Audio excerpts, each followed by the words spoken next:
Our devotion for today is coming from the Augsburg Confession. This is the last article of the Augsburg Confession, and it's Article 28 concerning the power of bishops, or concerning the church's power.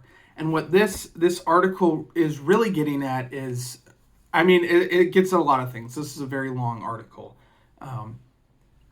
but it recognizes that there are appropriate limitations of the kind of the power and the authority of the church. And I want to try and find again what this quote is on what can a power do.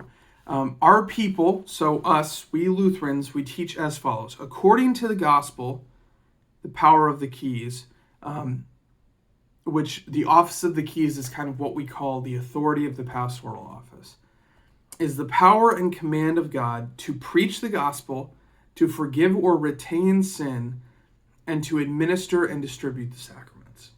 So we say, like, the authority of the church, the authority of pastors, is to proclaim the gospel, to forgive and retain sins, and that's something we got to talk. Well, we might talk about a little bit, and to perform the sacraments, to administer the sacraments. Okay? And what he's kind of reacting to is the church at his time had incredible amounts of political authority. So much so that bishops, they were like up the hierarchy. It was priests and bishops. I don't actually know the hierarchy, but I know bishops were above priests and probably some other minor roles. A lot of them were appointed based on political reasons more than based on spiritual ones. So Luther's kind of pushing back. He's like, the leaders in the church are not called to be they're not called to be political governmental leaders. That's not our call. Our calling is not to rule the world. Which pushes back, I think, as we talk, how does this hit us today? It pushes back on this idea of, like, we have to we need a Christian government, and we need legislation should follow our ethic, our morals, our laws, which we're not opposed to that.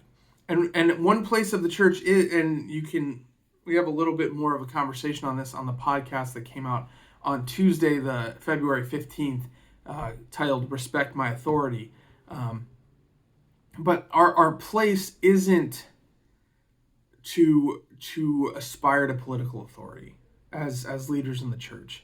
The church is separate from the government in that the church is primarily in a position of grace distribution, whereas the government is in a position of justice, where it's their responsibility to wield the sword, is the language that is used here, on God's behalf, to maintain order, for the public good, for public order, for public safety, and the church is in a position to distribute grace. And what they're saying is, like, we should keep these not separate, but we should keep these two roles in mind. And there's a pushback on this idea of separation in church and state. And no, the church has a place if the government is doing things that they shouldn't be doing, things against the will of God, the church's place is to speak into that and say, hey, you've been given the sword, you've been given this authority, but you need to be using it right.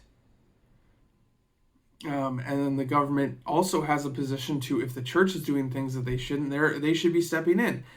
For example, if there's abuses, if someone is embezzling money from the church, or if someone is using the church to take advantage of people, the government should be stepping into that role, in their role as maintainers of justice. But what this article talks about is kind of an appropriate separation of powers. And they say, pastors shouldn't be passing laws, or the language they use is bishops. Bishops shouldn't be passing laws, right? It's not the church's role to say, well, it is now, if you don't go to church on Sunday, we're levying an additional tax against you. Like, that's not, it's saying that's not appropriate. So that's kind of the distinction that it's making here.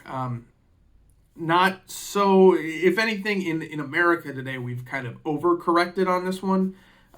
So maybe it hits us a little bit less than some of the other articles. But if you have comments, questions, drop them below. If not, brothers and sisters, go in peace, serve the Lord.